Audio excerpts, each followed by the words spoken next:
हमारे धर्म ग्रंथों के टेक्स्ट में यह लिखा है कि एक टाइम ऐसा आएगा जब यह धरती जीने लायक नहीं रहेगी और इसका कारण क्लाइमेट चेंज, पानी की शॉर्टेज, किसी बड़े एस्टेरॉयड से टक्कर या सूर्य का आग का गोला बनकर फट जाना होगा, जिसे हम सुपरनोवा भी कहते हैं। ऐसे तरह तरह के कारण आज के वैज्ञानिक भी देते रहते हैं। तो उस टाइम पे इंसान क्या करेगा, कैसे बचाएगा खुद को और कैसे वो किसी एक दूसरे जीवनयापी ग्रह पर पलायन करेगा, आइए जानते हैं इस वीडियो में। अगर पृथ्वी पर एक ऐसा ही संकट आता है और हमें पृथ्वी छोड़कर जाना पड़ रहा है, तो ऐसे में हमें पृथ्वी के जैसे ही ग्रह पर जाने के लिए कितना समय लगेगा। अब तक की हमारी जानकारी के अनुसार पृथ्वी से सबसे ज़्यादा समानता रखने वाला ग्रह केपलर 452b है और इस ग्रह की जानकारी हमें केपलर स्पेस ऑब्जर्वेटरी से मिली थी, जो मार्च 2009 में स्पेस में स्थापित किया गया था और तब से लेकर अब तक यह अंतरिक्ष की गहराइयों में ग्रहों की खोज करने में लगा हुआ है। केपलर 452 स्टार सूर्य के जैसा ही एक स्टार है और वो ब्रह्मांड में हमसे 1400 प्रकाश वर्ष की दूरी पर मौजूद है और इस तारे की सतह का तापमान हमारे सूर्य के जैसा ही है। सूर्य तथा केपलर 452 दोनों स्टार पीले रंग के जी कैटेगरी के सामान्य तारे हैं, जिसका मतलब है कि केपलर 452 का हैबिटेबल एरिया भी सूर्य के समान ही होगा।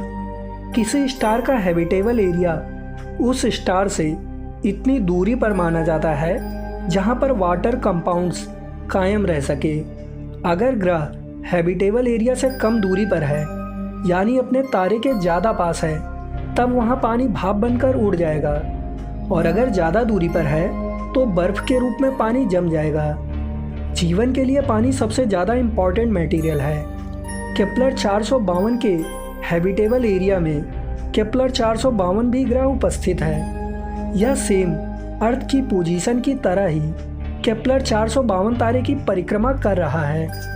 केपलर 452b के साल की अवधि भी पृथ्वी के समान ही है तथा इस ग्रह को मिलने वाली एनर्जी भी सूर्य के जैसी ही है। केपलर 452b का ऑर्बिट 385 दिन का है, जबकि हमारी पृथ्वी का ऑर्बिट 365 दिन की है और यह ग्रह पृथ्वी की तुलना में 10% ज़्यादा एनर्जी अपने स्टार से प्राप्त करता है।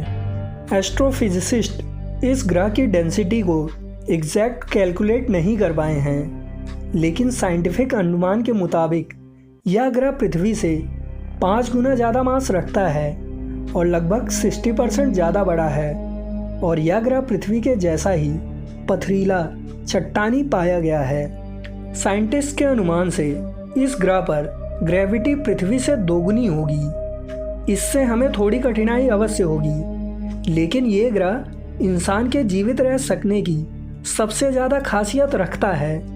तो अगर हम वहाँ जाना चाहते हैं तो कैसे जाएंगे और कब पहुँचेंगे?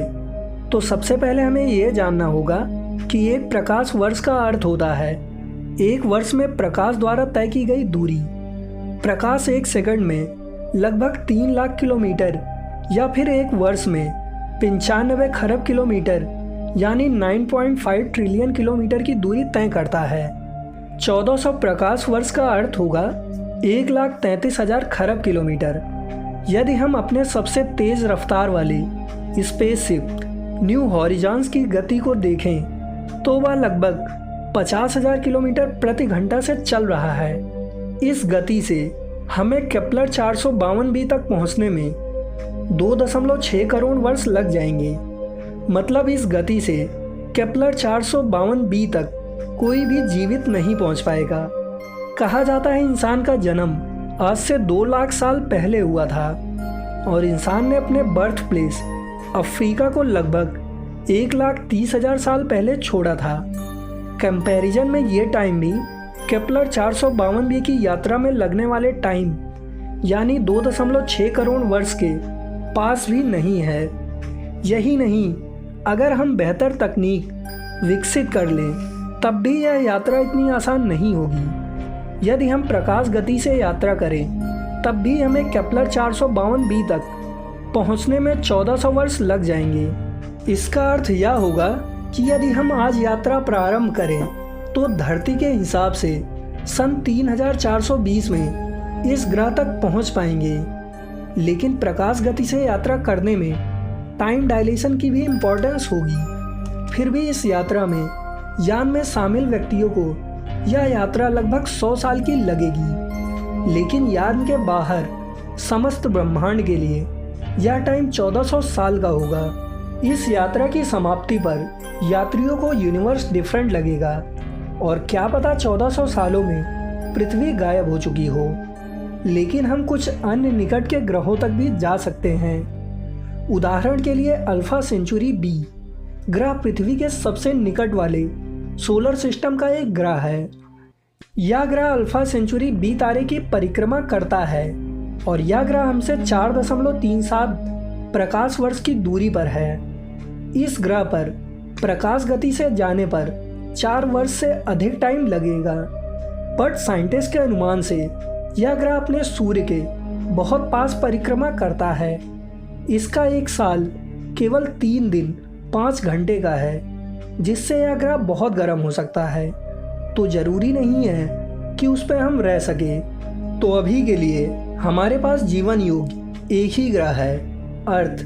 हमें उसे बचाना चाहिए और आशा करें कि हमें ऐसी यात्रा ना करनी पड़े जिसमें केवल काले अंतरिक्ष में ही हमें ट्रेवल करना पड़े। और क्या पता हमें कभी ऐसा ग्रह ना मिले जहां हम अपना जीवन यापन कर सकें। तो दोस्तों, कैसी लगी ये वीडियो? अगर वीडियो पसंद आई है तो लाइक और शेयर ज़रूर करें और अगर अभी तक आपने हमारे चैनल को सब्सक्राइब नहीं किया है तो सब्सक्राइब ज़रूर कर लें।